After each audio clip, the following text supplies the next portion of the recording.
আমি একটা জিনিস বুঝি না, পৃথিবীর যে কোনো দেশে এই মুহূর্তে লাস্ট কয়েকটা যে গণ অভ্যুত্থান বিক্ষোভ হচ্ছে, ওই দেশগুলোর যারা নোবেল পুরস্কার পায় তাদের সাথে সরকারের খারাপ সম্পর্ক থাকে। বাংলাদেশেই ধরেন ডক্টর মোহাম্মদ ইউনূস, যিনি এই মুহূর্তে অন্তর্বর্তী সরকার প্রধান, শেখ হাসিনা বা আওয়ামী লীগের সাথে কি পরিমাণ খারাপ সম্পর্ক ছিল। আপনি আফগানিস্তানে দেখেন মালালা ইউসুফ, কি পরিমাণ খারাপ সম্পর্ক সরকারের বিরুদ্ধে। এখন আবার ইরান সরকারের বিরুদ্ধে মালালা ইউসুফ কথা বলে, এটাও পশ্চিমার একটা নোবেল দিয়া একটা ভিন্ন মত তৈরির চেষ্টা করছে। সর্বশেষ ভেনেজুয়েলাতে দেখেন মাচাচুদু না মাচাদুচু, এই মহিলা নোবেল পাওয়ার পর থেকেই এই ভেনেজুয়েলাতে অশান্তি শুরু হয়েছে, সরকারের সাথে সাংঘর্ষিক অবস্থান ছিল।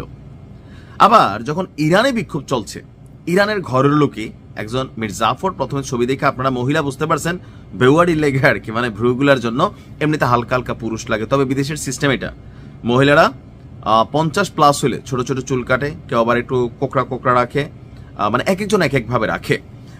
তো খামেনি প্রশাসনের এই যে বর্তমান সরকার আছে তাদের বিরুদ্ধে আন্তর্জাতিক অ্যাকশন চান ইরানের নোবেল জয়ী শিরিন, তিনিও নোবেল জয়ী। মিয়ানমারে দেখেন আং সান সুচি নোবেল জয়ী। মানে সরকারগুলোর সাথে তাদের একটা সাংঘর্ষিক অবস্থান থাকে। এখন এই যে মহিলা, তিনি বলছেন যে পশ্চিমারা যেন এখানে সামরিক হস্তক্ষেপ নেয়। ঘরের ভেতরে তো ঘোগের বাসা, আপনি বাহির কেমনে সামলাবেন? মেটিকুলাস ডিজাইনটা কই থেকে কই হয়েছে আপনি কল্পনা করতে পারবেন না, যে নোবেল বিজয়ী শিরিন পশ্চিমাদের এজেন্ট হিসাবে জনগণকে সরকারের বিরুদ্ধে দাঁড় করিয়ে দিচ্ছে। যখন দেখতেছে সরকার কন্ট্রোলে নিচ্ছে, জনগণের একাংশ সরকারকে সাপোর্ট করে বসছে, তখন বলতেছে না এখনই আসলে ঘটনাটা ঘটাইতে হবে, আসেন আসেন প্লিজ প্লিজ। এই মহিলার বক্তব্য হচ্ছে, আপনারা অনেকে জানেন যে শান্তি পুরস্কার তিনি পেয়েছেন, নোবেল শান্তি পুরস্কার। আর ইরানের বর্তমান পরিস্থিতিকে বিবেচনা করে ইনস্টাগ্রামে সে লিখছে যে ইরান এখন একটি সংগঠিত নীরবতার মধ্যে পড়েছে। ইন্টারনেট বন্ধ করা, যোগাযোগ ব্যবস্থা অচল করে দেওয়া, সাক্ষীদের ভয়ভীতি দেখানো এবং গণমাধ্যম বন্ধ করে দেওয়া, প্রত্যেকটা জিনিসই খারাপ জিনিস। আমি এগুলোর পক্ষে না। যে কোনো দেশে এই কাজগুলা জনগণের মানবাধিকার, মৌলিক অধিকার কেড়ে নেয়। যখন ঝামেলা সরকার টু জনগণ হবে, সরকারি সিদ্ধান্ত নিলে সেটা আমিও মানি না, কিন্তু যখন বিষয়টা হবে বহির্বিশ্ব, ফ্রান্স, জার্মানি, যুক্তরাজ্য, যুক্তরাষ্ট্র, তাদের পুত্র, আরো এরকম কতগুলা দেশ যখন সবাই প্রকাশ্যে একটা এই ধরনের খেলা খেলে, মেশিনারিজ ঢুকায়, আর এই নোবেল জয়ীকে হাত করে ফেলে, তো সরকারকে হার্ডলাইনে না যাইয়া কোথায় যাবে? ভাইগা যাবে দেশ ছেড়া মস্কোতে।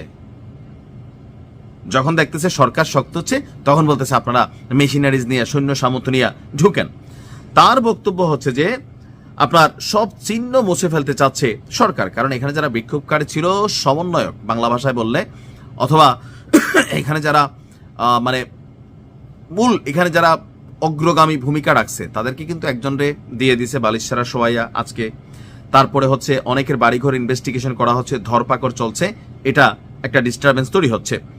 তার বক্তব্য হচ্ছে মাঠ পর্যায়েরও চিকিৎসা সংক্রান্ত তথ্য, পরিবার, প্রত্যক্ষদর্শীদের বর্ণনা এবং নিরাপত্তা ও সরকারি সংস্থার শীর্ষ পর্যায়ের ঘনিষ্ঠ সূত্র থেকে পাওয়া তথ্যের বিশ্লেষণে বলা হচ্ছে যে গত 8 এবং 9 জানুয়ারি টানা 2 রাতে 12,000 মানুষ নিহত হয়েছেন, কিন্তু আন্তর্জাতিক গণমাধ্যম বলছে 2,000। বিবিসির রিপোর্ট দেখছেন না, 2,000-এর অধিক, তার মানে 3,000-এর কম। তাহলে তারা বলতো 3,000-এর অধিক, 10,000-এর অধিক, 12,000-এর অধিক, তো তিনি 12,000 কই পাইলেন? বিবিসি যখন বলছে এটা 2,000+, রয়টার্স বলছে 2,000+, আহত হয়েছে অনেক, কিন্তু তিনি বলছেন 12,000 মানুষ নিহত হয়েছেন। তার বক্তব্য, বিষয়টি কেবল মৃত্যুর সংখ্যার মধ্যেই সীমাবদ্ধ নয়, সহিংসতাও এখানে চলছে। এটি একটি সংগঠিত, পরিকল্পিত, শেষ করে দেওয়ার প্ল্যান। ইন্টারনেট বন্ধ রেখে সরাসরি গুলি চালানো হয়েছে। ইন্টারনেট চালু করা, একটি আন্তর্জাতিক তদন্ত, দায়ীদের চিহ্নিত করা, তাদের বিরুদ্ধে মামলা, বিচার নিশ্চিত করারও আহ্বান জানিয়েছেন, প্রয়োজনে সামরিক হস্তক্ষেপ। কেন বাবা? তোর ভালো না লাগলে তুই ইরান ছেড়ে চলে যা, চাহে কুচবিহ। ইরানের বিরুদ্ধে কথা বললে আমার ভাই হজম হয় না। আপনি হইতে পারেন এন্টি ইরান, কারণ এই দেশটা একমাত্র দেশ, বাঘ সিংহ এখানে জন্ম নেয়, সবকিছুতে পরিপূর্ণ একটা দেশ পুরা মুসলিম বিশ্বের মধ্যে।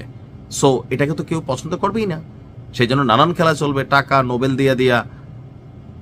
আল্লাহ হেফাজত করুন, ভালো থাকুন।